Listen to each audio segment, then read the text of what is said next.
Maquis, dans la salle des fêtes. Monsieur le Président, vous aviez dit, en arrivant au pouvoir, que vous ne feriez plus d'interview du 14 juillet, que c'était terminé. Pourquoi avoir changé d'avis? Pourquoi vouloir parler aujourd'hui? Pourquoi renouer ainsi avec la tradition? Alors, renouer voudrait dire que ce serait à nouveau tous les 14 juillet, je ne sais pas vous le dire. Ce que je sais, c'est que ce 14 juillet est un peu particulier. Et nous l'avons vécu ce matin avec beaucoup d'émotion et de fierté.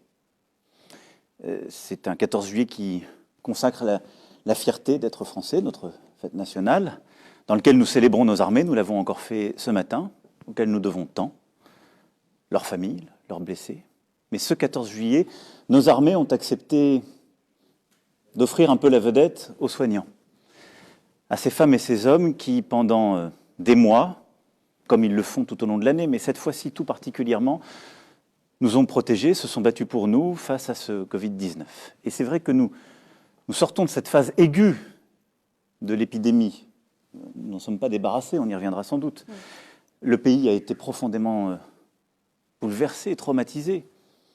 Et je crois que ce 14 juillet avait un tour particulier qui justifie cet échange, libre, ouvert, contradictoire, revenant sur la période qui vient de s'écouler, sur aussi les 3 ans qui viennent de s'écouler, et puis nous conduisons tous à regarder la suite de la crise sanitaire, la crise économique, sociale devant nous, les défis de notre pays, mais ses forces. Parce que je disais que nous étions émus ce matin face à ces soignants qui dépliaient le drapeau français avec les militaires, émus aussi face aux familles des victimes. Et donc je crois que notre pays est dans un moment un peu particulier de son histoire. Et nous devons aussi en mesurer la gravité. Et c'est pour ça que vous aviez envie de parler aujourd'hui. Monsieur le Président, nous allons bien évidemment avec Léa vous poser des questions sur l'épidémie de coronavirus qui n'est pas terminée, sur la crise économique qui est terrible. D'abord, en quelques mots sur vous et sur le bilan. Depuis 3 ans, il y a eu de nombreuses manifestations. Les Gilets jaunes, contre la réforme de la SNCF, des retraites. On a vu des slogans, on a entendu des manifestants, on a entendu des Français exprimer à votre endroit de l'hostilité et parfois de la détestation. Est-ce que vous comprenez pourquoi? Oui, je peux le comprendre. Ça va au-delà de l'opposition politique, c'est ça que je voulais vous dire. Je peux le comprendre parce que d'abord nous sommes dans un pays qui a cela, dans son histoire, dans ses tripes.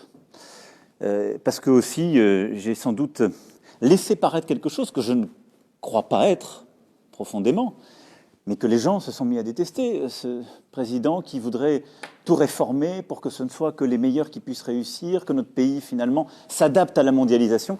Ça n'est pas mon projet. Mais le jeu, des maladresses parfois, des phrases sorties de leur contexte d'autres fois, de l'opposition, de la vie politique, a fait que cette détestation a pu être alimentée. Donc je le constate comme vous, je le regarde en face. Les critiques sont injustes. Vous les avez trouvées injustes? Ce n'est pas à moi d'en juger. Je crois que la haine n'est pas acceptable en démocratie. On peut critiquer, moi je suis pour le débat, notre pays est une grande démocratie, mais la démocratie a cela que parce qu'il y a des élections libres, parce qu'il y a une liberté d'expression, la haine dans le discours et la violence dans les manifestations ne peuvent être acceptées. Parce qu'à ce moment-là, si on les accepte, elles détruisent la liberté, en quelque sorte, qu'on avait constituée. Donc, les critiques, même si, in petto, je peux considérer qu'elles sont injustes, elles font partie du jeu démocratique. Elles sont normales. Et j'aime d'ailleurs plutôt rentrer dans la contradiction, et je l'ai fait à plusieurs reprises. La haine, le discours radical, la brutalité, je crois que ça ne fait pas partie de la vie démocratique et que ça affaiblit plutôt une démocratie. Donc, j'ai vu comme vous, en effet, durant ces 3 années, les choses parfois se faire comme cela, avec des pics.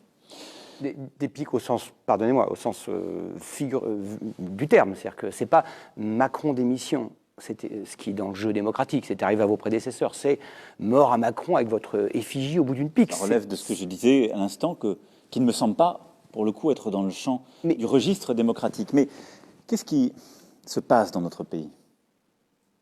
Et pourquoi je crois que la promesse, le pacte démocratique que j'ai fait avec les Françaises et les Français, sur la base duquel ils m'ont élu, est toujours valable en constatant ce qui n'a pas fonctionné. Notre pays, au fond, a peur et a une crise de confiance. Confiance à l'égard de lui-même. Regardez même la période récente que nous venons de franchir.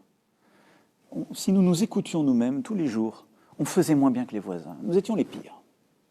Quand on commence à regarder le bilan, non, il y a une épidémie, on y reviendra une fois encore, on est loin d'être les pires.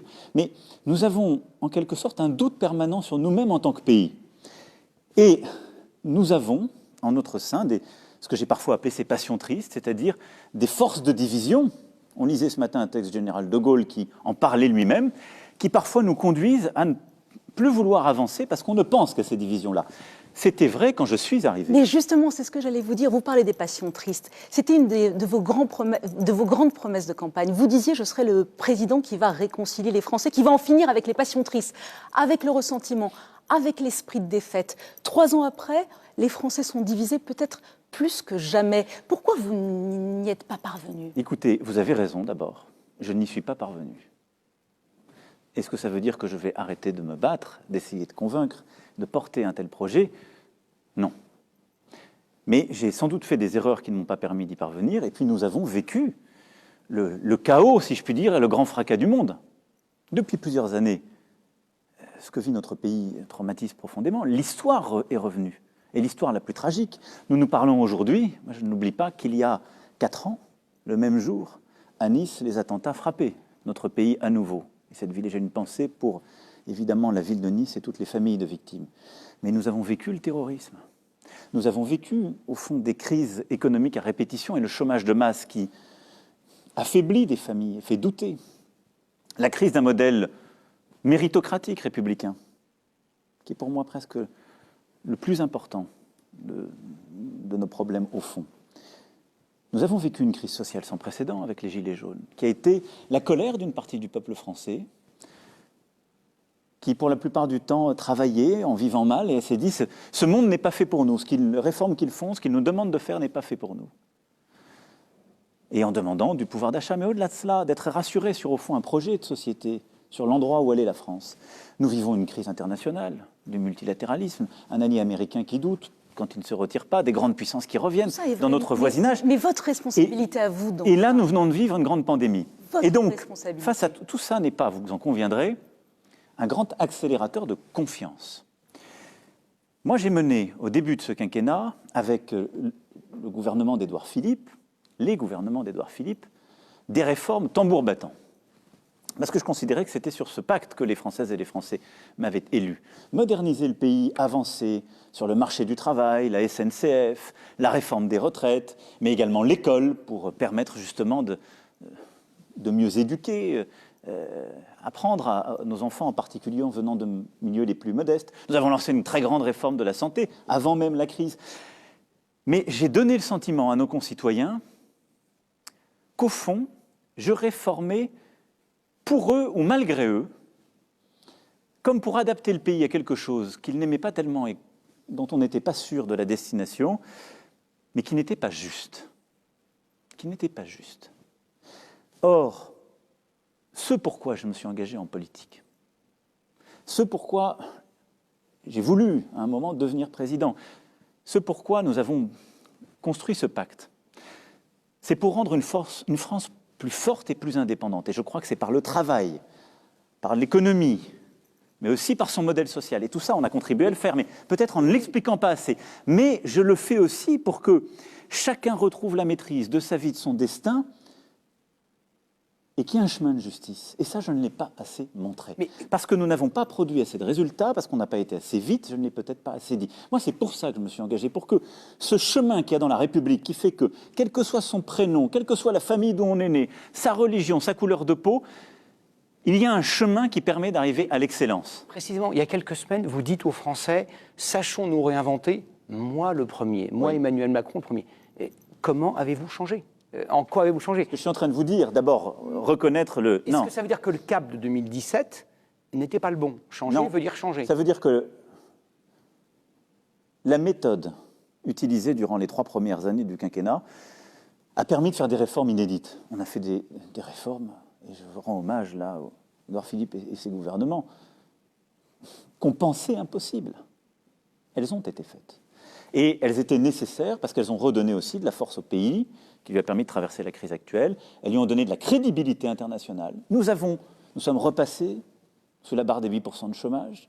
Nous avons commencé à conjurer avant cette crise. Oui, mais la crise est extérieure. Oui, bien sûr. Mais je veux dire, les résultats sont là, ils sont le fruit d'un travail de toute la nation. On était en train de gagner la bataille contre le chômage de masse, on était en train de baisser les impôts, et on les a largement baissés en même temps qu'on réduisait les déficits courants, et nous étions en train de moderniser le pays. Et donc tout ça est positif. Par contre, la confiance n'avait pas retrouvé le pays. Et là, vous avez raison.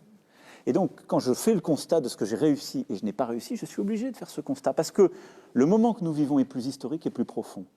Et donc, ce que vous m'avez sans doute vu infléchir durant la période de la crise que nous venons de vivre, est ce que j'ai souhaité déployer avec un nouveau Premier ministre, une nouvelle équipe, mais plus profondément dans ce projet pour le pays, c'est pas changer de cap, de destination finale, qui est d'avoir une France forte, indépendante, dans une Europe autonome, et au fond que chacun puisse vivre mieux. C'est de changer de chemin pour y arriver. C'est d'associer davantage. C'est de passer davantage par le dialogue social, par l'association avec les élus. Et c'est peut-être de bâtir plus fortement une confiance si fragile. Et tous les Français, de quelque bord politique qu'ils soient, ont reconnu que le Premier ministre, Édouard Philippe, avait fait un bon job, ça avait été un bon capitaine dans cette terrible tempête sanitaire. Pourquoi l'avez-vous remercié, là, urgemment, tout de suite, maintenant? Parce que c'est une page politique et de la vie du pays qui se tourne.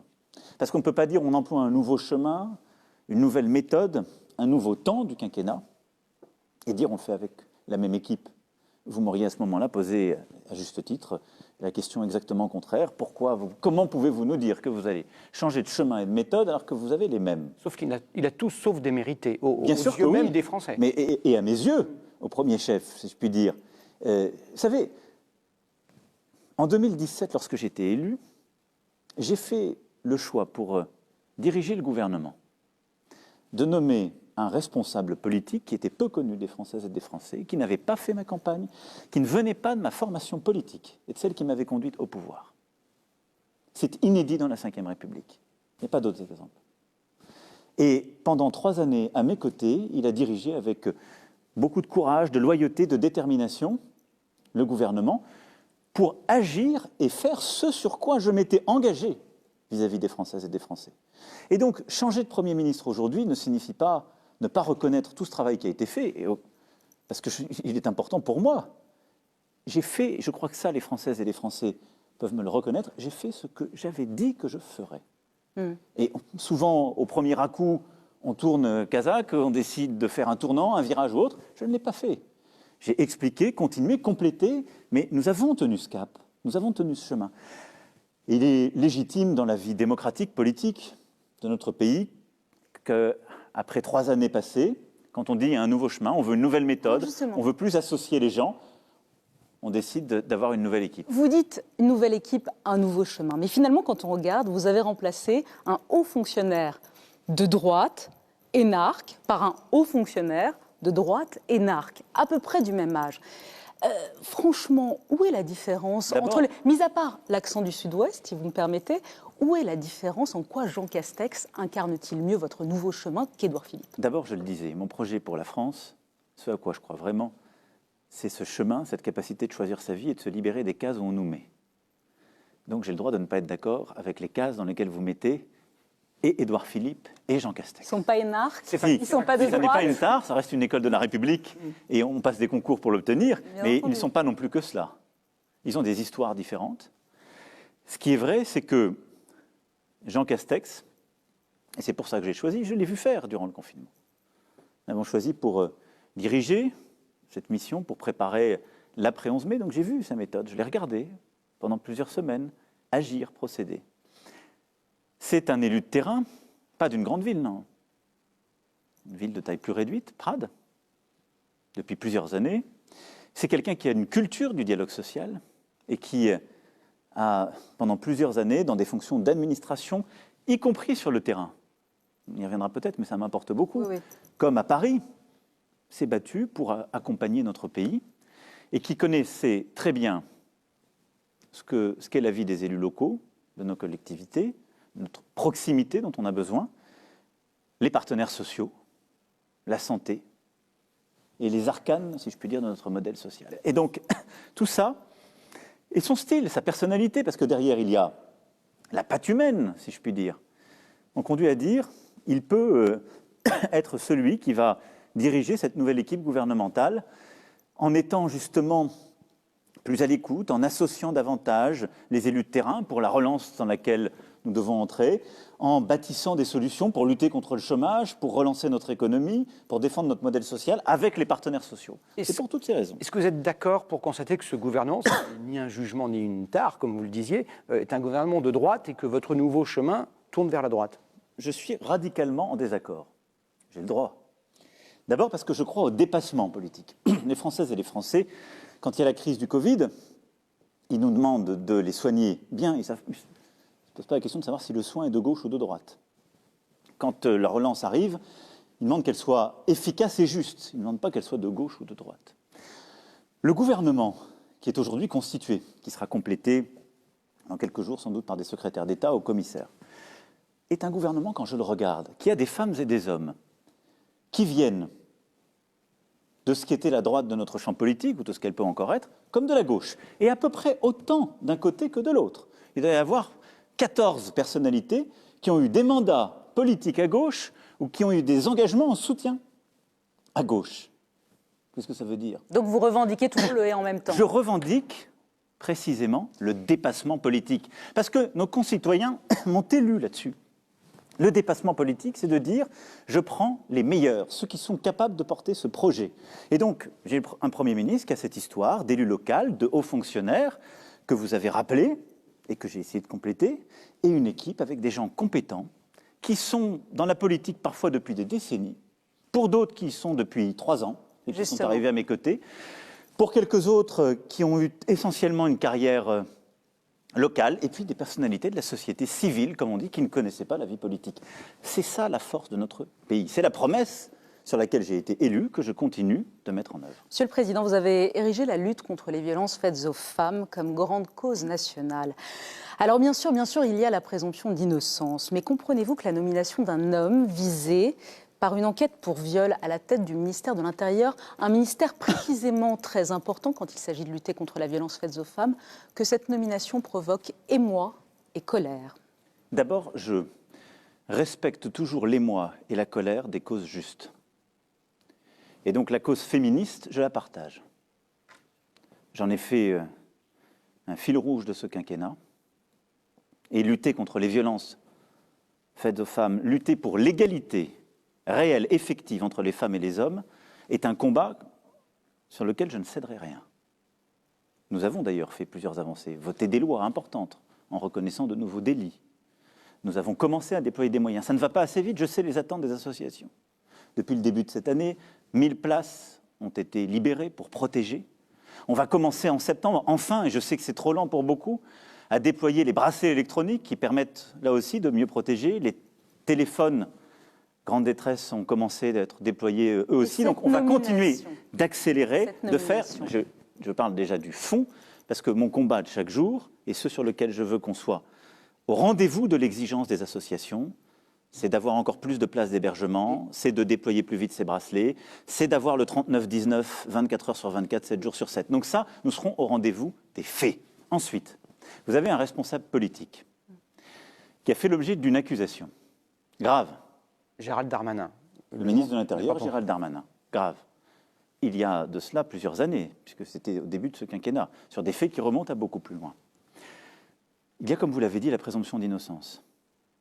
Sous votre contrôle, cette affaire a déjà a fait l'objet de plusieurs enquêtes à plusieurs reprises, et à chaque fois, ou était classée ou a donné lieu à une absence de suite. Oui, mais là, il y a les deux plus grandes juridictions. Pour des raisons de forme qui revient. La Cour de cassation et la Cour d'appel. Non, mais je dis juste quels sont les faits. Oui. Il ne m'appartient pas d'en juger. Je sais des choses très simples. Aussi vrai que je crois à la force des causes justes, je pense qu'aucune cause n'est défendue justement si on le fait en bafouant les principes fondamentaux de notre démocratie. Et je le dis pour un ministre, comme je le dirais pour quelques citoyens que ce soit. Je suis aussi de là où je me place le garant de cette présomption d'innocence. Et je le dis dans les rapports aussi que notre vie démocratique pourrait avoir avec notre vie judiciaire. Si, à partir du moment où quelqu'un est accusé, n'est pas jugé, il devient, en quelque sorte, la victime d'un jugement de rue. ou de réseaux sociaux, parce qu'il y a une émotion, et je peux comprendre cette émotion parce que je partage la cause, alors s'impose le choix politique démocratique de dire celui-ci ou celle-là ne peut pas avoir de responsabilité politique. Mais vous n'avez Notre démocratie change de nature. Elle devient une démocratie d'opinion. Moi, vous savez, pour la France, je veux le meilleur de notre pays. Je ne veux pas le pire des sociétés anglo-saxonnes. Mais dans le cas de M. Darmanin, vous n'avez pas hésité une seconde avant de le nommer à Mais ce j'ai eu une poste-là. discussion avec lui, parce que c'est un responsable politique qui est intelligent, engagé, qui a été aussi blessé par ces attaques. Donc il y a aussi une relation de confiance, d'homme à homme, si je puis dire. Le président de la République, un ministre nommé sur la réalité de ces faits et leur suite. Monsieur le Et Président. je sais que lui-même, d'ailleurs, est sensible à cela pour pouvoir exercer dignement ses fonctions. Mais ce que je dis là est important, parce que je chéris cette cause juste de la lutte contre les violences et de l'égalité effective entre les sexes. Mais je chéris ce qui peut faire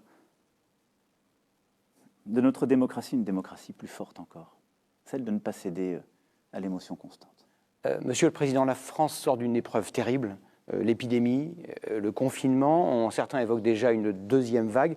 Est-ce que vous avez des informations venues des experts, des épidémiologistes, des EHPAD, des hôpitaux? Est-ce que ces informations que vous avez sont préoccupantes ou pas? D'abord, toutes les informations dont je dispose, vous les avez aussi. Elles sont partagées. Et depuis le premier jour, c'est d'ailleurs ce à quoi nous nous sommes astreints, c'est une transparence quotidienne, au moins quotidienne, pour dire où nous en sommes et comment les choses évoluent. Nous sommes sortis du premier pic qui nous a conduit à ce confinement, à cette décision si difficile, avec évidemment ces décès que nous avons eu à vivre. Plus de 30 000 de nos concitoyens sont aujourd'hui décédés de ce virus. Et un combat âpre mené par nos soignants, mais avec eux aussi les élus, les fonctionnaires de l'État, ce que j'ai appelé ces premières, ces deuxièmes et troisième lignes. Tout le pays s'est mobilisé et nous avons des résultats puisqu'on a réussi à endiguer le virus et retrouver presque une vie normale. Et je le dis parce que ça, c'est la nation tout entière qui a réussi. Et regardez certains autres pays, ça n'était pas une évidence et ça n'est pas donné. Et donc les Françaises et les Français peuvent être fiers d'eux. Ensuite, aujourd'hui, oui. Nous avons des incertitudes. Toute la difficulté de cette période que nous avons vécue, c'est qu'on doit décider par gros temps sans tout savoir. Et nous avons tous vécu ce que peuvent être aussi les controverses entre les scientifiques. Il n'y a pas une ligne ou une doctrine. Il y a ceux qui vous disent ferme, il n'y aura pas de deuxième vague. Ceux qui vous disent elle est pour bientôt et c'est sûr. Ce que je vois... Là, vous ne savez pas, vous? Ce qu'on voit, c'est qu'il y a des pays où ça repart très fort. Les États-Unis d'Amérique, par exemple. Il y a, dans beaucoup de pays voisins, des indices d'une remontée. Et nous-mêmes, nous avons ces fameux indicateurs que nous suivons, le R effectif, qui est en train de augmenter, qui est passé un peu au-dessus de 1. Ce qui veut dire qu'une personne qui a le virus transmet au moins à une personne le virus. Bon. Et les médecins voient revenir ça des malades. Ça se réaccélère. Et vous avez raison, les appels, des débuts aux urgences. Donc nous avons des signes que ça repart quand même un peu. Face à cela, nous devons prévenir et nous préparer. Prévenir, qu'est-ce que c'est? Nous avons appris pendant cette période, et nous avons appris comment se transmettait ce virus, mieux qu'au début. La meilleure prévention, ce sont ce qu'on appelle les gestes barrières contre le virus. Les masques, se tenir à distance et le gel hydroalcoolique. Et donc, il faut continuer d'appliquer ces gestes barrières. Là-dessus, on voit des faiblesses, donc j'ai demandé à ce qu'on passe une étape au gouvernement. Et je souhaite que dans les prochaines semaines, on rende obligatoire le masque dans tous les lieux publics clos. On le fait dans les transports, ça marche très bien, mais c'est un peu erratique dans les lieux publics clos. Les protocoles, par exemple, le restaurant fonctionne très bien, doivent être respectés, mais dans les magasins, etc., ça veut dire qu'il faut que les choses s'organisent. On ne va pas le faire du jour au lendemain, mais je recommande à tous nos concitoyens qui nous écoutent de porter le masque au maximum quand ils sont dehors et a fortiori quand ils sont dans un lieu clos. Et on va observer la situation, mais nous mettre en situation de pouvoir, par exemple, à partir du 1er août, le rendre totalement obligatoire. Donc les centres commerciaux dans lesquels, à droite, un magasin est interdit aux personnes non masquées et à côté, à 10 mètres de là, est ouvert aux personnes masquées, c'est terminé le 1er août. C'est le charme de la France. On dit les règles uniformes. C'est quand même la santé publique qui est en jeu. Je suis d'accord, mais pourquoi je dis ça en plaisantant? C'est que vous me dites, c'est pas cohérent. Le charme de la France, c'est qu'on est contre les règles uniformes en disant c'est totalement absurde, et dès qu'il n'y a pas de règles uniformes, on les demande. Bon, donc oui, je pense qu'il faut passer une étape, mais le plus important, c'est que ma recommandation, c'est d'en mettre. Ensuite, dans les événements à l'extérieur, quand on a une bonne distance, on n'est pas forcément tenu. Là aussi, c'est plus prudent. Non, mais On a vu, le Technival... voilà, on a vu des événements récents. Mettez des masques. Mettez des masques. Ou certains de vos ministres qui se sont fait des bises sans masque lors de la passation de pouvoir. C'était les émotions de passation de pouvoir. Le Premier ministre leur a dit, et vous avez constaté qu'après, les règles ont été strictement observées. Et je dis ça, et je le dis aussi pour nos jeunes, parce qu'on a demandé des efforts énormes à notre jeunesse dans cette période. Et j'espère qu'on y reviendra, parce que pour moi, c'est l'un des fils rouges des prochains mois, prochaines années. Mais nos jeunes ont souvent des formes légères. Et quand on regarde la mortalité, c'est de manière écrasante les plus âgés qui décèdent. Et donc, ils pourraient penser, parce qu'ils ont des formes qu'on appelle asymptomatiques, que ce n'est pas grave, qu'eux peuvent prendre tous les risques. Simplement, quand ils prennent ces risques, ils accélèrent la propagation du virus. Et ils peuvent le transmettre à d'autres, à des aînés. Donc voilà, le masque et on protège. Ça, c'est le premier pilier de la stratégie. Le deuxième, c'est les tests. On les a largement déployés. On doit être à près de 370 000 tests par semaine au moment où je vous parle. Ça devait être 700 000. Pardon ? Votre ministre de la Santé, Olivier Véran, disait que ce serait 700 000 par semaine. Mais on a la capacité. Simplement, la demande, aujourd'hui, n'est pas là. Donc, ce que nous allons faire, ce que j'ai demandé au gouvernement, c'est d'ouvrir. On a largement la capacité. On a la capacité de les faire. On a la capacité des principes et des réactifs pour les déployer. Simplement, ce qu'on va encourager, c'est de permettre à toute personne sans prescription médicale, même quand elle n'a pas de symptômes, si elle a un doute, une crainte, de pouvoir aller se faire tester. Parce que c'est une bonne manière ensuite, une fois qu'on est testé, d'être isolé et de réduire la diffusion. Et puis la troisième chose, c'est se préparer au pic, s'il y en avait un. Alors justement, Monsieur le Président, pour être clair, et il faut qu'on avance parce qu'il faut absolument qu'on vous entende sur la relance économique, mais encore une ou deux questions sur le Covid pour être très clair. Vous aviez admis dans votre allocution d'avril dernier qu'il y avait eu des failles et des insuffisances. S'il y a une deuxième vague qui arrive, est-ce que cette fois-ci, nous serons prêts? Est-ce qu'il y aura suffisamment de masques, de gel, de tests, de respirateurs, de médicaments? Ou est-ce qu'on risque une nouvelle pénurie? Oui, nous serons prêts. Nous serons prêts et cela a été préparé sous l'autorité du Premier ministre, avec le ministre de la Santé, mais tous les ministères compétents, les services compétents, pour qu'on ait les bons stocks, en bonne quantité, parce que maintenant aussi on voit, en période, si je puis dire, de crise extrême, quelle est la quantité qu'on consomme. Ça a été beaucoup plus que ce qui était dans toutes les projections, plus de 10 fois plus. Et donc, maintenant, on sait ce qu'on consomme, de masques, de respirateurs, en effet de curares, de médicaments, et nous avons à la fois les stocks et les approvisionnements qui sont sécurisés. Et nous avons l'organisation au plus près du terrain qui permettrait de faire face à une recrudescence si elle était là. Donc plus d'erreurs. En tout cas, tout ce que nous avons appris, tout ce que nous avons projeté, modélisé, nous a permis de nous organiser. Question qui intéresse tous les Français. S'il y a reconfinement, ce qui n'est pas une hypothèse d'école, est-ce que ce sera un reconfinement global, 67 millions de Français, un reconfinement par canton, par ville? On a vu plusieurs quartiers de Lisbonne, on a vu Melbourne, 5 millions d'habitants.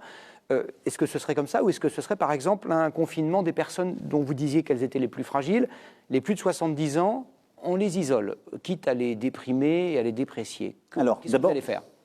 On a pris la mesure la plus radicale, la plus dure, qui était le confinement. C'est aussi la plus basique, si je puis dire, avec des tas de conséquences. Vous l'avez rappelé en creux. Sur les autres maladies, avec des gens qui ne sont pas allés se faire soigner, sur le plan psychologique et psychiatrique, avec beaucoup de gens qui ont souffert. Sur le plan des injustices sociales, parce qu'être confiné dans une maison, on a un jardin, c'est pas pareil qu'être confiné dans un appartement à plusieurs. Être confiné dans une maison où il n'y a pas Internet, c'est pas pareil qu'être connecté en permanence. Et donc le confinement était un révélateur d'inégalité. Je ne veux pas de cela à nouveau pour le pays. Et donc nous sommes en train de tout faire pour éviter une nouvelle vague et pour avoir une approche différenciée si elle apparaissait. Les masques, les tests, et ensuite, si une nouvelle vague arrivait, d'isoler le plus localement possible et donc le plus vite possible. C'est pour ça qu'il faut tester. Mais on peut réisoler la Mayenne, je dis la Mayenne parce qu'il y a eu cette... Ce sont les autorités de santé qui savent quelle est la bonne maille, mais rappelez-vous, c'est ce que nous avons fait au début de la crise. Au Contamine, dans l'Oise, nous avons su isoler, au niveau parfois d'une ville, de quelques écoles, parce qu'on savait remonter sur les personnes qui étaient contaminées, celles et ceux qui les avaient approchées. Et donc c'est ça ce que nous referons si il y avait à nouveau une accélération. La clé, c'est d'être en vigilance partout dans le pays. Et je le dis pour tous nos concitoyens, nous sommes les acteurs de la lutte contre le virus. Si on ne veut pas de deuxième vague, ça dépend de nous. Nous protéger, nous tester, nous organiser. Le 1er septembre, rentrée des classes, est-ce que vous savez aujourd'hui, 14 juillet, comment ça va se passer? Est-ce que les 12 millions d'élèves de la maternelle à la terminale feront une rentrée des classes normale? Alors, elle sera la plus normale possible. Il y a une circulaire qui est sortie il y a quelques jours, qui a été préparée par le ministre. Et donc, nous sommes mis en capacité de pouvoir accueillir tous les élèves avec la bonne organisation. Nous avons beaucoup appris. L'école, nos enseignants ont beaucoup appris aussi. Et je veux saluer leur engagement et leur travail durant cette période. On a développé un enseignement en ligne. On a développé une nouvelle manière d'apprendre aux élèves. Là, on a un défi. Durant l'été à la rentrée, il va falloir aller chercher les enfants qui ont le plus souffert du confinement. Ce qu'on appelle parfois les décrocheurs. J'aime pas tellement ce terme. On va appeler ça les accrocheurs, parce qu'on aura besoin de leur vitalité, de leur force, et on devra les aider. Et donc, le ministre prépare une rentrée où les enseignants seront à la fois bien protégés, où on aura la bonne organisation, avec, si des pics revenaient, la possibilité de s'adapter. Mais je peux dire aujourd'hui aux familles que nous nous sommes mis en situation d'avoir une rentrée des classes quasi normale, de continuer à vivre avec le virus s'il reste à ce niveau-là. Évidemment, s'il y avait une accélération pendant le mois d'août, on sera amené à revoir cette rentrée.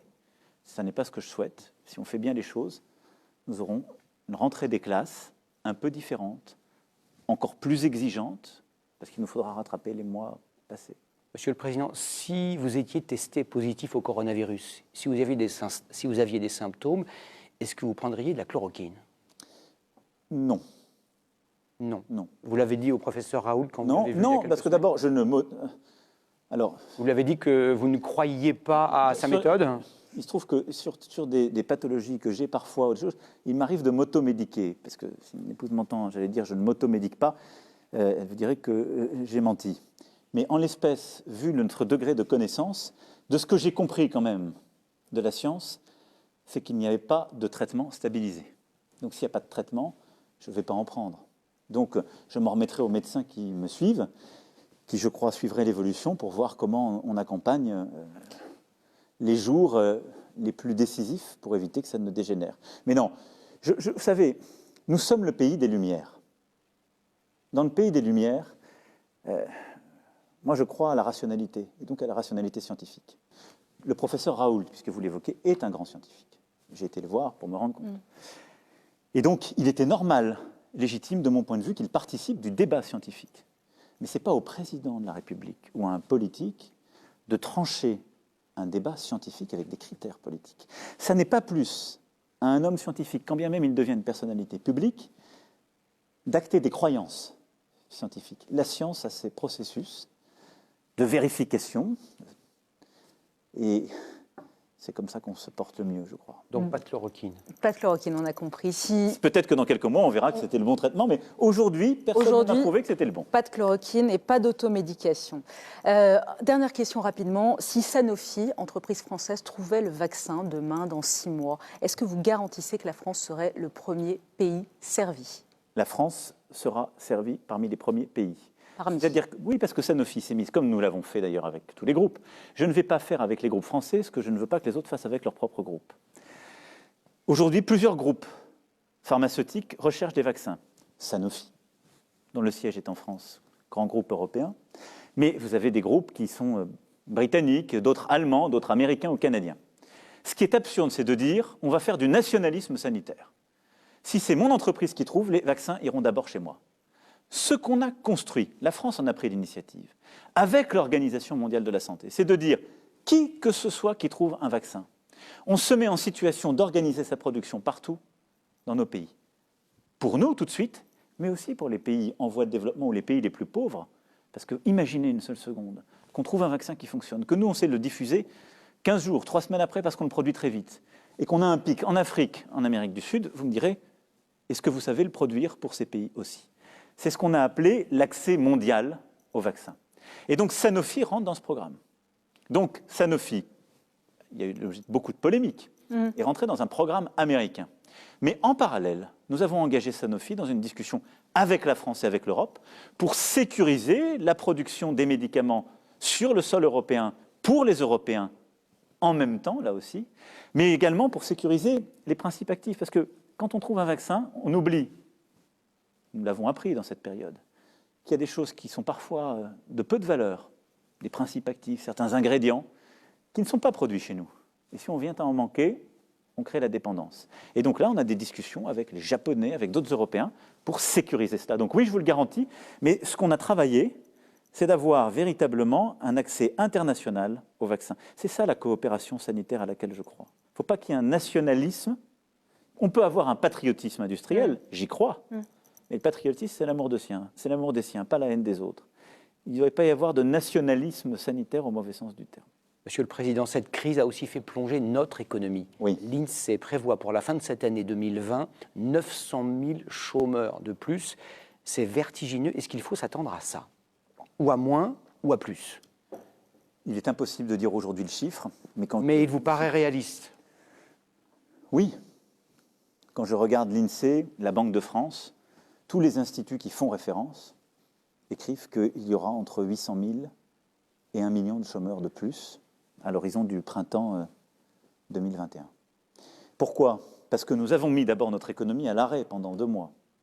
Et le redémarrage est ensuite très difficile dans plusieurs secteurs. Le secteur de la culture a été durement frappé, continue de l'être. Ce qui est un drame pour notre art de vivre à la française. C'est aussi pour ça que le plan de relance doit être un plan culturel. Mais ce qui est un drame pour les centaines de milliers, les millions de nos concitoyens qui vivent en travaillant à l'occasion de ces festivals. L'événementiel, les hôtels, cafés, restaurants, le tourisme, une bonne partie du commerce, les travaux publics, le bâtiment. Beaucoup de secteurs ont été impactés, d'autres qui sont en crise parce qu'il y a des conséquences mondiales de cette crise qui a touché tout le monde. L'aéronautique, l'automobile, etc. Et donc, nous allons avoir des plans sociaux, ils ont commencé. Et nous allons avoir une augmentation du chômage. Massive. Massive. Alors, ce qu'il faut faire, c'est nous préparer collectivement, agir pour défendre les emplois existants et en créer au plus vite dans les secteurs qui sont en expansion. Et donc, soutenir l'activité, soutenir les salariés et se préparer à la suite. Et ça, c'est ce qu'on a fait du premier jour. Le fameux « quoi qu'il en coûte » que j'ai prononcé au mois de mars, c'était la première réponse contre le chômage. Parce que, et là, est-ce qu'il est toujours valable, quoi qu'il en coûte, aujourd'hui? La vérité, c'est qu'il est en train de continuer à se déployer. Mais nous allons maintenant... Il était légitime, une fois encore. Il était légitime parce qu'il y avait le feu à la maison. Et donc, on n'allait pas compter les seaux. Et ce quoi qu'il en coûte, il était légitime parce qu'il évitait une casse sociale, économique, avec les drames qui l'accompagnent, que nous aurons payé hier ou demain. Et donc, cet effort se poursuit. Mais comment les choses se font dans le temps? Dès le mois de mars, nous avons décidé à un niveau qu'aucun autre pays au monde n'a décidé. Je le dis parce qu'on peut être fier de la France, parfois. Et en l'espèce, je crois qu'on le doit. Nous avons accompagné les salariés avec un dispositif de chômage partiel qui n'a pas d'équivalent. Qui est le plus généreux en Europe. Qui est le plus généreux en Europe. L'Europe est le continent le plus protecteur au monde. Et le plus coûteux en Europe également. C'est vrai, c'est le plus coûteux, mais pourquoi? Parce qu'on a fait en sorte qu'il n'y ait pas de licenciement à cause du Covid dans cette période-là. Et donc que les gens puissent rester dans l'entreprise en étant payés en chômage ou en étant payés à moins travailler. Et donc c'est vrai qu'on a distribué énormément de chômage partiel et on a eu plus de 40% des salariés de notre pays qui ont été concernés par cette mesure. Avec 84% de remplacement de salaire, parfois complété par les entreprises. On a fait le prêt garanti aux entreprises, ce qui a permis aux indépendants, aux commerçants, aux petites entreprises, mais parfois aussi aux plus grandes, d'avoir des aides en trésorerie. On a fait des reports de charges. On a même fait ce qui n'avait jamais été fait dans notre histoire, des exonérations de charges. C'est-à-dire que dans certains secteurs, hôtels, cafés, restaurants, culture, sport, événementiel, on a dit on annule les charges. Tout ça nous a permis de tenir et d'éviter de trop détruire d'emplois. Là, on rentre dans une phase où l'activité n'est pas tout à fait normale. Qu'est-ce qu'on fait? On va continuer d'investir pour préserver les emplois et les compétences. Parce qu'on a appris de la crise d'il y a 10 ans que si on licenciait trop vite dans ces périodes, on détruisait des compétences pour l'entreprise et on mettait des gens dans le désarroi économique. Et j'ai réuni dans cette salle, ici, il y a 1 mois et 15 jours, à 2 reprises, l'ensemble des partenaires sociaux. Et nous avons eu une discussion extrêmement intense, nourrie, puis ils ont eux-mêmes travaillé entre eux, et nous avons décidé pour le pays d'un dispositif inédit d'activité partielle de longue durée, qui permet de garder dans l'entreprise les salariés, de les payer, parfois les uns en acceptant de travailler un peu moins, en allant vers des formations, et d'avoir l'État qui abonde ces dispositifs. Et donc c'est un plan, si je puis dire, anti-licenciement. Mais à quel coût, Monsieur le Président, quand coût on voit... très important. Ah oui, mais à quel coût aussi pour les salariés? Monsieur le Président, quand on voit dans certaines entreprises comme de Richebourg, filiale d'Airbus, on demande aux salariés de baisser de 20% leur salaire pour pouvoir les garder. Vous, si vous étiez salarié, si votre patron venait vous dire, soit vous baissez votre salaire de 20%, soit je ne peux pas vous garder. Vous feriez quoi? Vous acceptez le deal ou vous dites que c'est du chantage inacceptable? D'abord, ça ne doit pas être du chantage, ça doit être le dialogue social. Et c'est comme ça qu'on l'a conçu avec les partenaires sociaux. Enfin, le choix n'était pas immense en l'occurrence. Non, mais c'est pour ça que c'est pas du... Le licenciement ou la perte de 20%. Mais moi, pour notre pays, je préfère au maximum qu'il y ait, et je vais y revenir parce que ce n'est pas seulement le salaire qu'on doit baisser, qu'il y ait des salaires qu'on accepte de baisser momentanément plutôt que des licenciements. Parce qu'après, parfois, on met des années à revenir vers un emploi. Mais ça doit passer par le dialogue social. C'est-à-dire que ce qu'on a conçu, ce à quoi je tiens, et qui contribue aussi d'une conviction que j'ai conçue et forgée à l'expérience, c'est quand il y a de la peur, de la conflictualité dans notre pays, le dialogue social, à l'échelle de la branche et de l'entreprise, a une valeur inouïe. Il a une valeur inouïe parce qu'il permet de mettre les gens autour d'une table. Et quand on se parle, pour dire les choses, pour partager ses contraintes, aucun patron ne veut que ses salariés travaillent moins. Aucun. Et je veux dire, ils partagent le même risque. Le patron prend souvent même plus de risques. Et un patron, il veut plutôt embaucher davantage et avoir plus d'activités. Mais parfois, on ne sait pas assez se mettre autour de la table. Ça a été mon défaut aussi. Et donc là, ça n'existe, ce dispositif, qu'en mettant autour de la table que par du dialogue social, dans la branche, dans l'entreprise, et en faisant quoi? En disant, on accepte de la modération salariale, pour un temps. Moi, je souhaite qu'elle s'accompagne, et on a mis en place ce dispositif, d'intéressement et de participation. Pourquoi? Parce qu'il faut que le salarié qui accepte, dans cette période, de faire un effort, le jour où ça va mieux, il ait droit aussi à sa part du mieux. Ça doit s'accompagner d'une modération des dividendes. Et c'est ce qu'on a demandé aux entreprises, auxquelles on abonde. C'est-à-dire que si on dit aux salariés de faire un effort, l'actionnaire doit faire un effort aussi. Et nous allons faire un effort avec l'argent public. Vous savez, on va mettre sur ce dispositif 30 milliards d'euros pour compléter parfois les salaires, pour financer des formations, pour permettre là, soit d'être le jour d'après un salarié mieux formé, mieux qualifié, qui gagnera mieux sa vie, soit d'aller vers des secteurs d'activité où il y a des opportunités. Parce qu'on sait que certains secteurs vont détruire de l'emploi. Et donc il faut qu'on utilise cette période, y compris d'activité partielle, pour former, pour permettre aux salariés d'acquérir des compétences sans être au chômage, pour aller vers des secteurs qui vont créer de l'emploi. La rénovation thermique des bâtiments, la filière hydrogène. Attendez, on y vient. On y vient, mais je veux qu'on parle des jeunes. Vous avez raison. Non, vous avez raison, parce dans les semaines qui vont venir, il y a 700 000 jeunes du CAP, BEP jusqu'au Bac plus 5 qui vont arriver sur le marché du travail, sans compter les autres jeunes de 18 à 23 ans qui sont aujourd'hui, pour un grand nombre, au chômage. Qu'est-ce que vous allez faire pour que les entreprises les embauchent? Est-ce que vous allez baisser les charges? Est-ce que vous allez faire des emplois avec zéro charge sociale? Est-ce que vous allez donner des primes à ces entreprises? Alors, vous avez raison, notre jeunesse, ça doit être la priorité de cette relance. Je dis la priorité, parce que c'est à notre jeunesse qu'on a demandé le plus gros effort. Ne pas sortir, ne pas aller faire la fête, ne pas pouvoir passer ses examens, parfois devoir renoncer à sa première embauche. Et elle vit dans l'angoisse qu'on connaît tous à cet âge-là, qui est un âge de transition. Qu'est-ce qu'on a déjà fait? De dire on ne doit pas perdre la bataille de l'apprentissage, de l'alternance, de tous les contrats professionnalisants. C'est une des grandes victoires des 3 premières années. Dans notre pays, on disait toujours qu'il faut faire de l'apprentissage, etc. On n'y arrivait pas. On a simplifié les règles, simplifié les financements. C'était en train de décoller. Et donc là, on a mis sur la table un dispositif où on paye massivement la première année. Vous allez au-delà?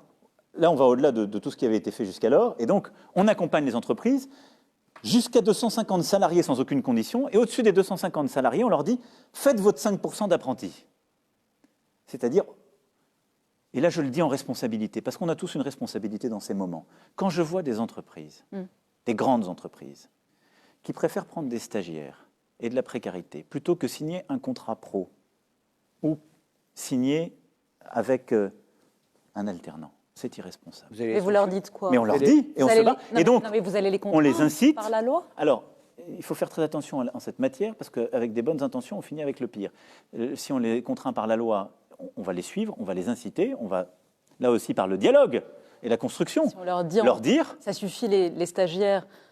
D'abord, on vous dit, oui, regardez, non, mais on suit les choses quand on les dit. Et j'ai demandé au ministère du Travail de se focaliser sur ce dispositif. Mais je ne vais pas vous dire, on va passer une loi pour interdire les stages, parce que les stages ont aussi leur mérite.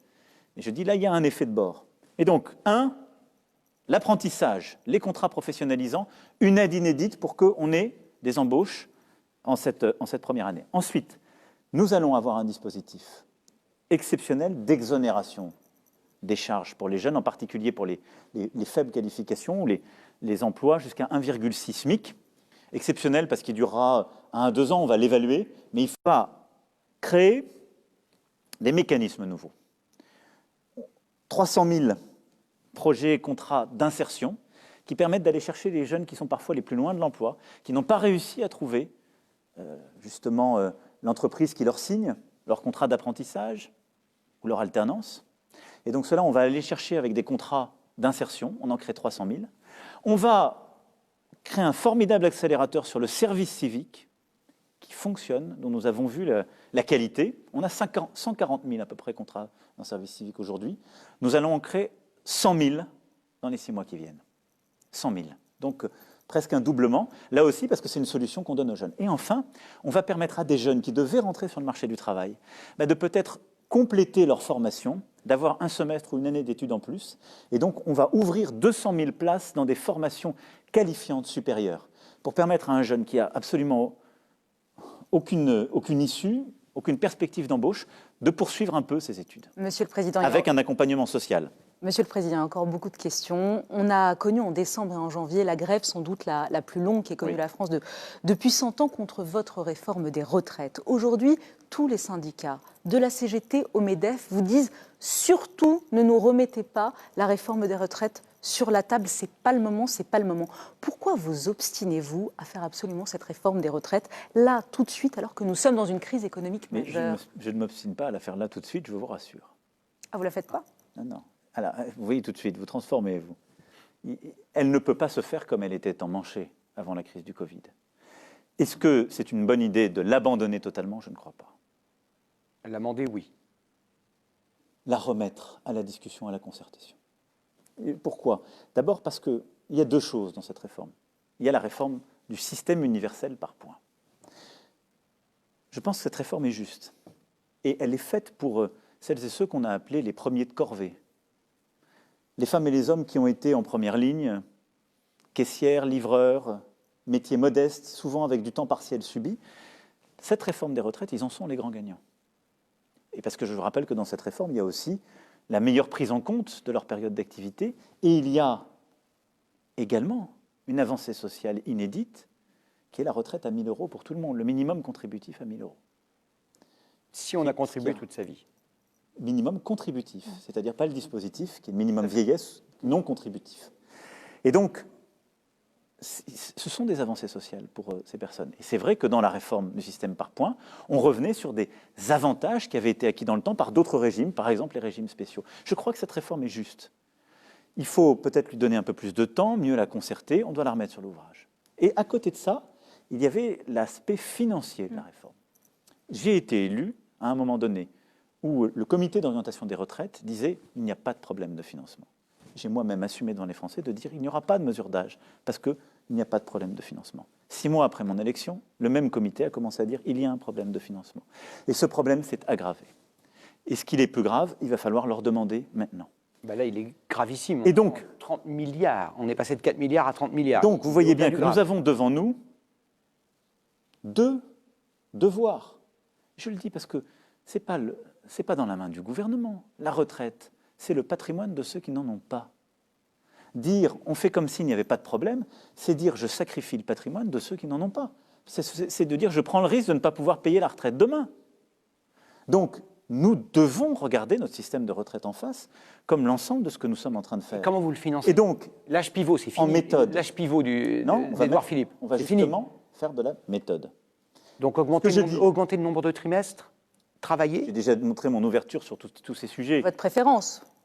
Mon ouverture, je dis juste, ce n'est pas au président de la République d'asséner un 14 juillet ce que va être la réforme des retraites. Non, vous pouvez avoir une préférence. Je suis en train de vous expliquer que la réforme universelle est une réforme juste et bonne et que nous ne ferons pas l'économie d'une réforme de notre système de retraite pour qu'il soit viable.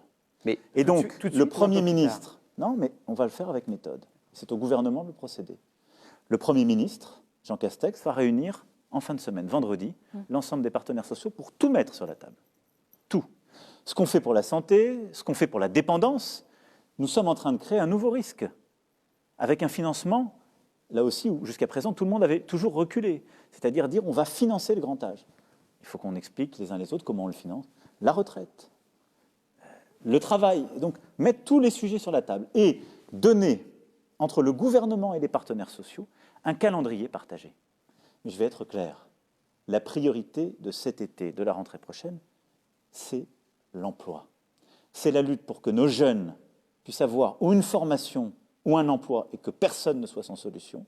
C'est la bataille pour préserver tous les emplois que nous pouvons préserver et pour créer tous les nouveaux emplois possibles. Donc si vous n'arrivez pas à vous mettre d'accord sur la réforme des retraites avec les partenaires sociaux, vous dites on attend? Non, je dis ce que le Premier ministre va devoir faire avec les membres de son gouvernement compétent et les partenaires sociaux, c'est de définir le calendrier pertinent qui permet d'être lucide. Nous savons tous ce qu'il en est de la réalité. Enfin, c'est quelque part entre... C'est ni maintenant, ni les calendes grecques. C'est quelque part. J'aime bien cet esprit de synthèse. C'est ça.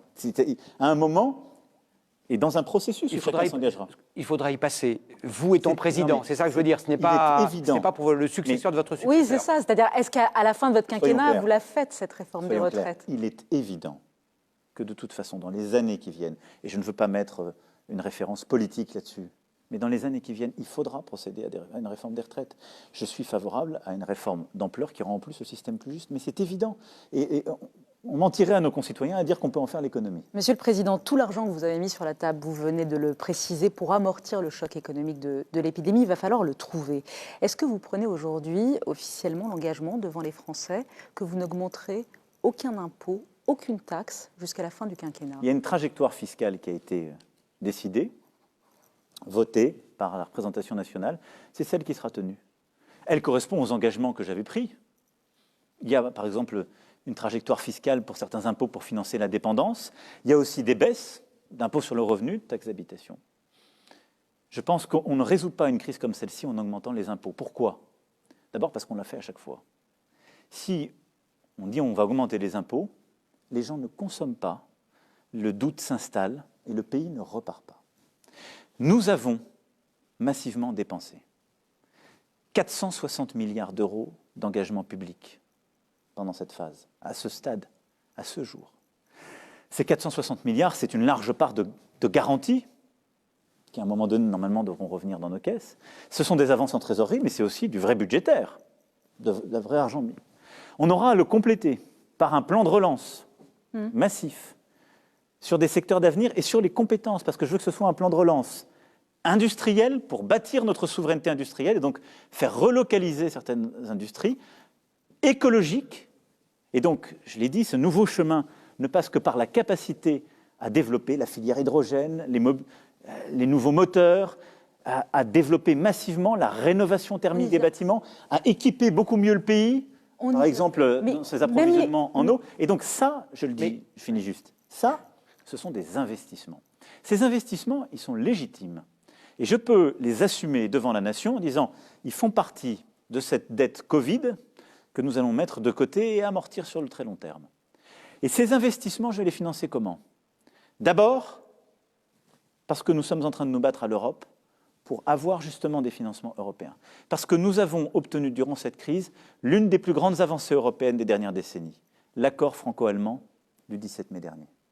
Il a été fondamental. Ensuite, le 18 mai dernier, pardon, entre la chancelière et moi-même. Ensuite, nous allons avoir une dette qu'on va amortir sur le très long terme. Et puis, ce sont des investissements. Et donc, on aura un retour sur ces investissements dans la nation. Je peux dire légitimement aux plus jeunes, on est en train de vous bâtir une filière hydrogène. Vous pourrez vous déplacer moins cher avec des véhicules adaptés. On vous crée des filières industrielles qui vont faire de l'emploi chez nous. Quand je finance de la rénovation thermique des bâtiments, on baisse la facture et donc on a un retour sur investissement. On va y venir, mais et juste, à côté de cela, j'entends bien. vous avez les dépenses de fonctionnement. Alors, c'est ce que j'allais... Non. Oui, non, alors ça, c'est la dépense. Mais juste une question. Sur les impôts, Léa. Non, mais les impôts, j'ai été très clair. Vous dites pas d'impôts, on est d'accord. Même pour les plus riches, pas de tranche supplémentaire, pas de retour de l'ISF, pas de taxe d'habitation. À la fin, en 2023, ils ne paieront pas, comme les autres, les très très riches, la taxe d'habitation. Eux ne font pas plus d'efforts que les autres. Alors, je vais y répondre point à point, vous avez des questions précises. L'ISF. L'ISF, nous n'avons pas supprimé l'ISF, nous avons transformé l'ISF en impôt sur la fortune immobilière, conformément à mon engagement. C'est-à-dire que nous avons supprimé l'impôt sur le capital qui est réinvesti dans les entreprises et l'action. Et ce faisant, vous vous privez de 3 milliards de recettes fiscales chaque année. Regardez les chiffres et vérifiez, ils sont beaucoup moins importants. Pourquoi ? Parce qu'on fait revenir des gens qui, du coup, font réinvestir. Et c'est cohérent. Nous avons d'ailleurs les résultats de cette politique, puisque nous avons obtenu le rang de numéro 1 en termes d'attractivité en Europe, ce qui n'était jamais arrivé à la France ces dernières décennies. On ne revient pas sur l'ISF. On ne va pas revenir sur la partie où on taxe l'entrepreneur qui réinvestit dans l'économie. Elle est absurde. Et au moment où on relance, on a besoin d'investisseurs, de gens qui travaillent. Ensuite, la contribution spéciale, etc. Nous sommes un des pays où la fiscalité sur le revenu est la plus importante. On a baissé. La baisse, d'ailleurs, c'est plutôt faite sur les premières tranches de l'impôt sur le revenu. Et ce que je vais dire les yeux dans les yeux en sortie de crise, la priorité, c'est de remonter l'impôt sur le revenu de ceux qui gagnent le plus. Non, ça ne réglera rien. Ça découragera plutôt un enrichissement par le travail. Or, moi, j'ai besoin de femmes et d'hommes qui s'engagent, ont envie de tirer leur famille, leurs proches, etc. Que notre pays assume la justice sociale et l'esprit de conquête. Il y a une option qui est possible, c'est à la main du gouvernement, qui serait de décaler un peu pour les plus fortunés d'entre nous, la suppression de la taxe d'habitation, ce qui est peut-être en période de crise quelque chose de légitime. Et j'entends ce que vous dites, moi je partage ça aussi. L'esprit de justice, sans envoyer un signal désastreux, pourrait être de dire ceux qui payent aujourd'hui la taxe d'habitation pour laquelle elle n'avait pas encore baissé, on peut peut-être prendre un peu plus d'années pour le faire, parce qu'on est à un moment exceptionnel, parce que c'est assez légitime et que c'est au fond du bon sens. Voilà. Il y a 3 semaines, les Français ont élu dans de nombreuses villes, dans de grandes villes, Strasbourg, Bordeaux, ailleurs, des maires écologistes. Vous avez vous-même invité, convoqué une convention dite citoyenne, et vous êtes engagé à soumettre un certain nombre de questions à référendum. Combien de référendums ? Quand ? Et sur quelles questions précises et concrètes ? Alors, la seule question sur laquelle il peut y avoir un référendum, compte tenu des demandes qui ont été faites par les citoyens de la Convention citoyenne, est une réforme constitutionnelle. Celle de l'article 1er, qui place l'objectif de lutte contre le réchauffement climatique et aussi le respect de la biodiversité dans notre texte constitutionnel. J'y suis favorable. Je pense que c'est une avancée majeure et je pense que c'est une avancée qui permettra de créer du droit et donc des contraintes et d'aider à transformer notre pays.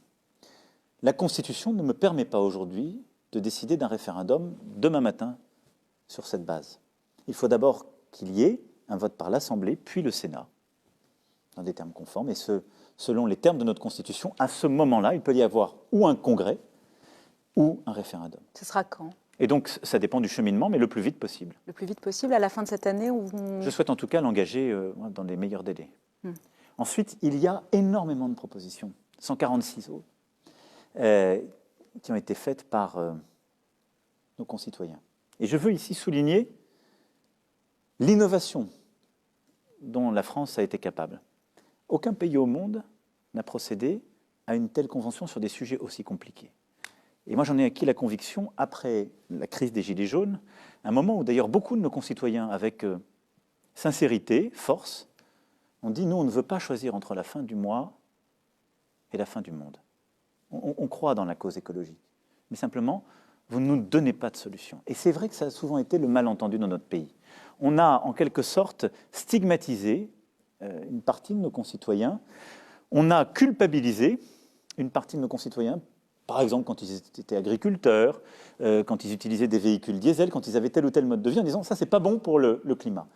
Nous sommes un grand peuple de 66 millions d'habitants. On doit trouver un chemin commun pour bâtir un nouveau modèle écologique et productif. Monsieur le Président, en quelques mots, parce que reprendre Oui. 146 mesures, tout ça est très clair, tout ça est très flou et abstrait, si vous me permettez. Concrètement, dans la vie des Français, dans 6 mois, qu'est-ce qui changera pour eux? Qu'est-ce qui sera plus écologique dans leur vie, dans leurs maisons, dans leurs bâtiments, dans leurs écoles? Comment on verra les choses et à quelle échéance? On va déployer massivement, on a commencé à le mettre en œuvre en début de cette année, une prime pour rénover son logement. Beaucoup plus fort. Elle est en train de décoller, si je puis m'exprimer ainsi. On va y mettre beaucoup plus d'argent pour que les ménages, les plus modestes en particulier, mais les autres, puissent procéder aux rénovations pour dépenser moins d'énergie dans la maison et en même temps préserver notre climat. C'est écologique et social. Nous avons commencé à mettre en place des mécanismes d'accompagnement, cette prime à la conversion. 800 000 Françaises et Français ont changé de véhicule. Ils ont changé d'un vieux véhicule polluant pour prendre un véhicule de dernier modèle, ou hybride, ou électrique, ou essence, ou diesel, mais beaucoup moins polluant. Je veux qu'on ait un très large programme, beaucoup plus simple encore, qui est en quelque sorte « je roule écologique et modeste ». Troisième sujet, nous allons nous rénover massivement les bâtiments. Et donc je veux qu'on se lance dans un grand programme de rénovation de nos écoles, de nos EHPAD pour commencer, en lien avec les collectivités publiques qui sont derrière ces bâtiments. Mais nous pouvons faire des économies d'énergie massives, avoir nos enfants et nos aînés qui vivent beaucoup mieux, produire de l'emploi pour faire ces rénovations et faire cette transition. Autre exemple très concret, aller beaucoup plus vite et fort sur la réduction du trafic dans les zones à forte émission. Quand on respire mal, qu'on a ces enfants qui respirent mal, des enfants qui ne peuvent pas aller à la récréation comme les autres enfants parce qu'il y a trop d'émissions, nous allons accélérer les mécanismes de transition. Ce qui est important, c'est qu'on doit rentrer, et ce plan de relance en est l'opportunité, dans la construction d'un modèle qui est à la fois écologique, industriel et environnemental. On ne va pas recréer l'industrie d'hier. Mais on peut, en France, redevenir une grande nation industrielle grâce et par l'écologie. Pourquoi ? Parce qu'on ne va pas importer des matériaux de l'autre bout du monde dont le bilan carbone est absolument abominable. On va reproduire dans nos régions. Parce que le numérique va nous permettre aussi de produire des plus petites quantités plus vite grâce à l'impression 3D. Parce qu'on va aider nos entreprises, petites, moyennes et grandes, à investir pour passer à ce modèle écologique. Moi, je crois à cette écologie du mieux, pas à cette écologie du moins. Est-ce que vous croyez aussi aux mesures concrètes? Vous avez dit, et plusieurs membres de votre gouvernement ont dit, à la fin de ce quinquennat, plus aucun trajet pour les Français en France métropolitaine qui puisse être fait en 2h30 en train ne sera fait en avion. Oui, je crois. Le 1er octobre prochain, vous irez faire une réunion publique, un meeting, que sais-je, en train, comme l'a fait votre prédécesseur François Hollande, qui pendant quelques mois l'a fait et qui s'était perçu que c'était très compliqué pour un chef de l'État de se déplacer en train. Alors, un chef de l'État, il peut avoir des contraintes en termes de sécurité, c'est tout à fait vrai. C'est ce qui avait conduit François Hollande à changer, parce que quand vous le faites en train, mais qu'il vous faut 3 wagons pour sécuriser, avoir une solution de repli. Donc, il y a d'autres contraintes. Donc vous ne le ferez sans doute pas vous. Non, mais je ne ferai pas de gadget. Et donc, je le ferai à chaque fois que c'est possible, dans des conditions qui sont réalistes. Ça, vous avez ma garantie. Mais plus important, je souhaite que, et nous avons fait cette demande, plutôt nous avons mis cette condition pour la compagnie Air France. Partout où nous avons déployé du TGV dans notre pays, et où telle ou telle ville est à 2 heures de Paris, 2h15, est-ce que les lignes intérieures, qui sont de 1h, 1h10, se justifient encore? Non. Et donc là, on doit rationaliser notre modèle. Et donc ça, c'est très concret, vous avez raison. Par contre, quand vous avez le train qui met 3, 4, 5, 6 heures, est-ce que le vol domestique, la ligne d'avion se justifie? Oui, parce qu'on a besoin d'aller à Brive, on a besoin de continuer à développer à Toulouse, à Pau de l'industrie, on a besoin de continuer à aller dans des villes qui sont des chefs-lieux de département, elles-mêmes des métropoles, où l'industrie a commencé à se développer, et on ne va pas du jour au lendemain dire on ne fait plus d'avions. Donc il faut le faire là aussi, avec du bon sens. Mais ce sont des choses très concrètes, la transition écologique. On va redévelopper le fret ferroviaire, massivement. On va redévelopper les trains de nuit, là aussi. On va redévelopper les petites lignes de train, parce que tout ça, ça permet de faire des économies et ça permet de réduire nos émissions. En vous écoutant avec Léa, quelque chose nous est venu à l'esprit. Vous annoncez tellement de chantiers à venir, tellement de réformes. On se dit qu'il vous reste 600 jours, 2 ans, c'est très court. Ça ne vous invite pas à aller au-delà? Vous ne pensez pas qu'il vous ferait des 50 de plus? Je pense que le moment dans lequel nous sommes peut être une opportunité. Si chacune et chacun d'entre nous en prend la mesure et se dit « je bâtis la France de dans 10 ans ». Et donc moi j'ai un objectif à 6 mois, tout faire pour éviter le maximum de plans sociaux, réduire leur importance avec les mesures d'urgence qu'on a pu prendre, faire que la rentrée pour nos plus jeunes se passe dans de bonnes conditions, protéger, voilà. C'est un objectif à 6 mois. J'ai un objectif à 18-24 mois, évidemment, qui est d'essayer d'avoir un plan de relance qui a au maximum déployé les choses et commencé cette transformation. Et après? Mais l'objectif, nous devons l'avoir pour le pays à 10 ans. Parce que ce que nous sommes, ce que cette crise peut nous apporter, c'est au fond la possibilité de rendre la France plus forte en répondant à des problèmes qu'elle n'avait pas su traiter par temps calme. Nos divisions, nous ne savons pas les traiter par temps calme. Tout à l'heure étaient évoqués des textes du général de Gaulle. La France de 1940, il y a 80 ans, elle s'effondrait.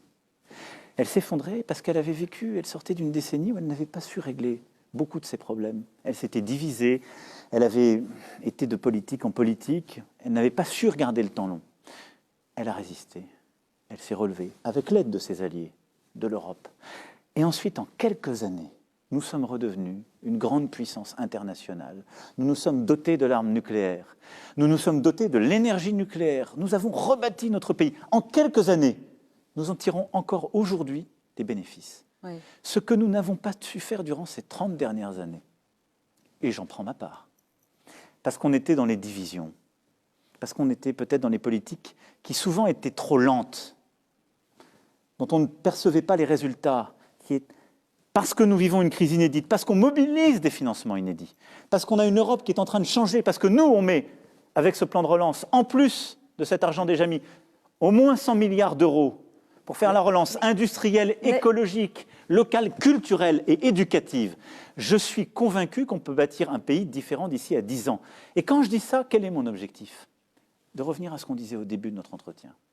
La seule possibilité de répondre aux peurs de nos concitoyens, c'est de leur donner un monde à voir. C'est de dire quand vous êtes agriculteur, non, vous n'êtes pas foutu. Non, vous n'êtes pas l'ennemi du bien-être animal et de l'agriculture, de l'alimentation saine. Ce n'est pas vrai. D'abord, notre alimentation est saine et la France est dans l'excellence du modèle agricole. Mais oui, en vous aidant, en investissant, on va bâtir une souveraineté agricole qui n'existe pas. Aujourd'hui, j'importe la plupart de mes protéines. Je peux les produire en France. Monsieur le Président, dans Europe. les 10 prochaines années, ça veut dire avec vous dans les 10 prochaines années? Il y a des choses sur lesquelles le peuple français est souverain et c'est bien ainsi. Mais on a le droit de voir loin et grand, y compris quand il ne reste que 600 jours. C'est ce que j'ai demandé au gouvernement, c'est ce que je m'applique à moi-même. Vous êtes candidat à un deuxième mandat? Vous avez songé à être candidat? Je sais que les intempestive. Non, mais elle se pose. Une autre chose. Pas prématurée. Nous sommes de l'autre côté du versant du quinquennat. Une autre chose. Vous avez raison de me rappeler que j'ai passé l'hémistiche et que je suis sur une pente descendante. Pas descendante. De ce quinquennat. Mon devoir, là où je suis, c'est de ne pas faire de calcul. C'est de se dire, notre pays, parce qu'il y a cette crise, peut sortir plus fort. Mais votre décision, vous la prendrez quand? Est-ce que vous vous êtes donné... Quand je vous le dirai. Oui, d'accord. Mais est-ce que vous avez un calendrier? Pourquoi voudriez-vous que je décide aujourd'hui de m'enfermer dans un autre calendrier que le calendrier démocratique? Vous parlez de vous projeter sur 10 ans, Monsieur le Président. Est-ce que vous n'avez pas l'impression que la Ve République est à bout de souffle? Vous aviez pensé la changer, vous aviez pensé faire une réforme constitutionnelle, vous ne l'avez pas faite. Est-ce que ce ne serait pas le moment, empêché, comme peut-être pour un deuxième mandat, de faire une réforme constitutionnelle, de peut-être revenir au septennat, peut-être faire la proportionnelle, tout ce que vous aviez promis que vous n'avez pas fait? Je ne m'étais jamais engagé sur le septennat. La proportionnelle est en effet un de mes engagements. Et après, je souhaite toujours réduire, en particulier le nombre de parlementaires. Il y a un chemin que la Constitution impose et pour lesquels les données politiques, les contraintes politiques ne me permettent pas de le faire. Je pense que nous vivons une crise démocratique profonde. On ne peut pas avoir les niveaux d'abstention que nous avons vécus à des élections municipales sans nous dire que quelque chose ne va pas. Et pour moi, ça procède de plus loin. C'est que s'est installée l'idée que les gouvernants ne pourraient rien changer. La pire des maladies dans une démocratie, c'est le « à quoi bon ?», qui crée une espèce de fatalisme et à côté de ça de colère absolue. À quoi bon se disent les uns et plutôt tout abattre se disent les autres, au risque d'ailleurs de faire bousculer ce que nous avons conquis de haute lutte par notre histoire. Je crois que notre pays a la ressource, mais c'est à nous de faire aussi notre part, d'avoir un État bienveillant qui accompagne, qui facilite, qui va plus vite, mais de retrouver ce chemin dont je parlais tout à l'heure. Dans notre République, quand on naissait dans une famille, on se disait, j'irai dans l'usine, l'entreprise ou la mairie où travaillent mes parents. Quand on réussissait bien à l'école, parce qu'un instituteur vous avait repéré, on savait quel était le chemin, parce qu'on réussissait bien à l'école, qui permettrait de gravir les échelons dans la société. Moi, je suis l'enfant de cette République. Moi, il n'y a rien dans mon histoire familiale qui justifiait que je me retrouve avec vous aujourd'hui. Je le mesure des jours comme le 14 juillet. Moi, je l'ai fait parce que, sans doute, des femmes et des hommes ont eu la chance de croiser des instituteurs de la République qui ont dit à leur famille un peu incrédule, elle peut continuer, il va continuer. Et ils ont fait un chemin, et ce chemin, ils l'ont fait faire à leurs enfants. Et ce chemin, il n'est plus perceptible par nos concitoyens. C'est parce qu'ils sont réfractaires, non. Français ou gaulois? Non, vous le disiez. Je suis gaulois, moi aussi, réfractaire, mais je l'ai dit en m'incluant. Non. Ça l'est parce que nous avons progressivement construit des corporatismes. On a oublié cette promesse. Et ça aussi, parce qu'aujourd'hui, oui, mais ça. Vous aviez dit mon ennemi, c'est l'assignation à résidence. Vous vouliez casser ça. Mais je veux encore. Vous y êtes parvenu? Et je continue. Je pense qu'on a fait des choses très fortes. L'obligation scolaire à 3 ans est une décision très forte. On n'avait pas changé l'obligation. Mais aujourd'hui, vous trouvez que c'est l'égalité des chances, quelle que soit votre je vais y venir. Ce qu'on a fait pour l'école, avec le dédoublement des classes, pour l'orientation, pour le supérieur, c'est un début. On doit aller beaucoup plus loin, beaucoup plus fort. Aujourd'hui, vous avez raison. Il y a encore de la discrimination dans notre pays. Il y en a pour les diplômes, et il y en a pour l'accès à la haute fonction publique, trop. Il y en a pour la couleur de peau. Et il y en a pour la représentation. Le défenseur des droits dit... Il y en a pour les contrôles. Si vous semblez être noir ou arabe, dit le défenseur des droits, vous avez 20 fois plus de chances d'être contrôlé au faciès. C'est un fait. Vous avez beaucoup moins de chances. Il ne vous est pas pas imputable. Non, mais donc ce chemin, quand on parle de la défiance démocratique qu'il y a dans notre pays, c'est ça. Et quelle que soit votre couleur de peau, c'est ça. Et je veux, avec beaucoup plus de force, m'attaquer à cela. Donc oui, on va le continuer sur l'école. Vous parlez du contrôle au faciès. Je l'ai dit au Premier ministre, au ministre de l'Intérieur. Ça fait trop longtemps qu'on parle de cela. Nous allons tout reprendre et généraliser avant la fin du quinquennat toutes les caméras piétons qui permettent, sur ces sujets comme sur celui ensuite, des modes opératoires, de rétablir la confiance entre la population et la police. Donc il y aura des caméras partout? Des caméras qui sont justement portées dans chaque brigade qui intervient et qui permettent de retracer la vérité des faits, qui permettent de protéger, de rétablir cette confiance. Le gouvernement y reviendra, mais c'est pour moi un élément essentiel de ce patriotisme républicain auquel je crois. Mais donc oui, notre Ve République, elle traverse des doutes, des crises. Est-ce que je cède à la fatalité? Non. Je pense que nous avons devant nous des mois qui seront durs. Moi, je ferai tout pour protéger les Françaises et les Français. Mais nous avons des défis qu'il nous appartient de relever. Et ça dépend de chacune et chacun d'entre nous. Ça ne dépend pas que du gouvernement. Ça dépend de toutes les Françaises et tous les Français. J'essaierai de conduire ce chemin, mais celui qui consiste à ce que chaque Français, chaque Française puisse choisir sa vie dignement dans la République. Et que nous rebâtissions à nouveau une nation de citoyens forte est mon seul objectif. Merci. Merci, Monsieur le Président, d'avoir répondu à nos questions. Merci beaucoup, Léa. Merci, Gilles. Merci, Monsieur le Président. Merci à vous. Et bon 14 juillet à vous et à tous nos compatriotes. Très bon 14 juillet à tous. Merci beaucoup.